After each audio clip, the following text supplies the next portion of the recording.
Shoes are never allowed in the car. Carpet is expensive. I even have a mat that I use so that nothing touches the carpet except air.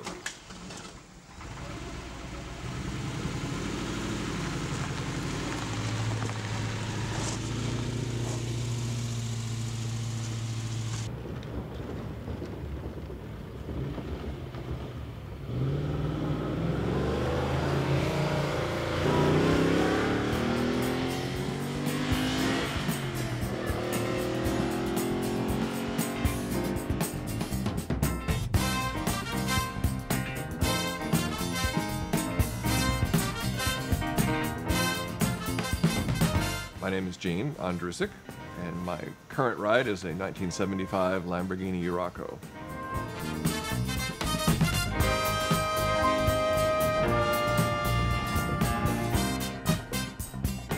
I've had this car since 1987. I purchased it on a whim when I was visiting friends in Dallas, clipped an ad out of the Dallas Morning News, and the next thing I know, proud owner of a fairly rare and unique Lamborghini. The designer of the car, Bertone, also famous for doing the Pantera and doing the Ferrari GT4. If you put those side by side, you'll find that there is a very similar DNA. This model, at the time, Lamborghini was intending to compete head-on with Ferrari and their Dino and Porsche and the 911. This was designed as the working man's Lamborghini, or entry level. Actually became known as the car that almost brought Lamborghini down.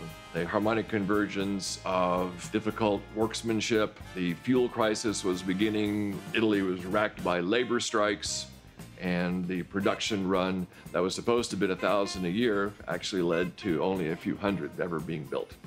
In fact, that was kind of the legacy of why there are so few of these left. People that could afford to buy one very often couldn't afford to maintain them in the way that they should be maintained.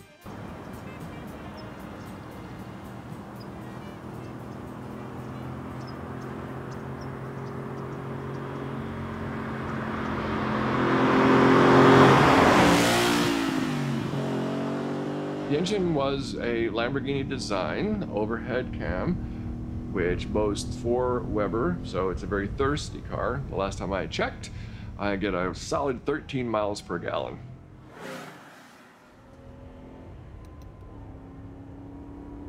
These cars didn't come with radios. There is only a glass partition between you and the engine bay, so you can watch your engine at work. Who needs to listen to the radio when you have that V8, 6 or 8 inches behind your head?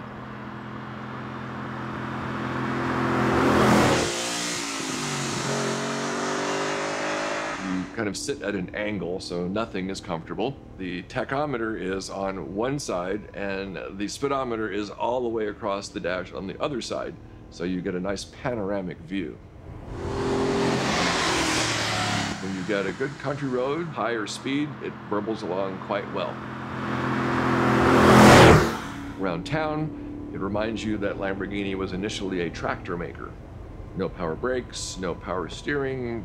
You have to put some muscle into it.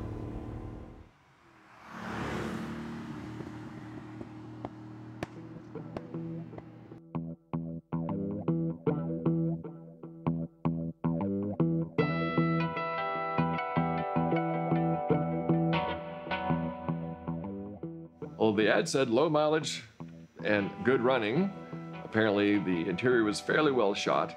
And little did I know, it was a ticking time bomb, because the engine rebuild that had preceded the sale, the mechanics had failed to tension the timing belt correctly, and that led to an entire engine rebuild. So it became a ground-up restoration.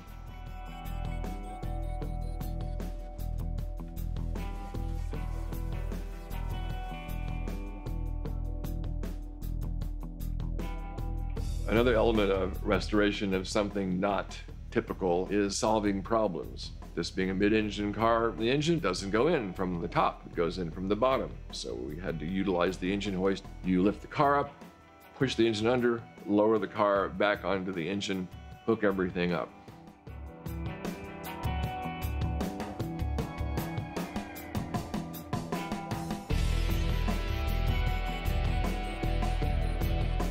One of the challenges of early Italian exotic cars, of course, is their fragility. You could either run the car and things would break, or you could leave the car sitting and things would break. Everything here is original. Dash material at that time was something called ultra suede, which is another name for fake.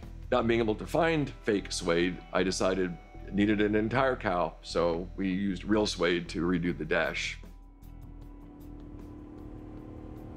My favorite angle is definitely looking head on because it has a curvature there, very sinuous, even though the car itself is a wedge shape. In recent years, Ferrari has gone more curvy, whereas Lamborghini has gone more angular. This tends to be sort of a blend of both of those features.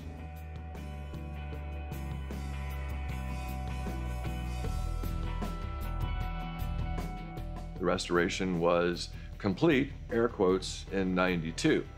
But this is not an event, it is a process. It has to constantly be restored.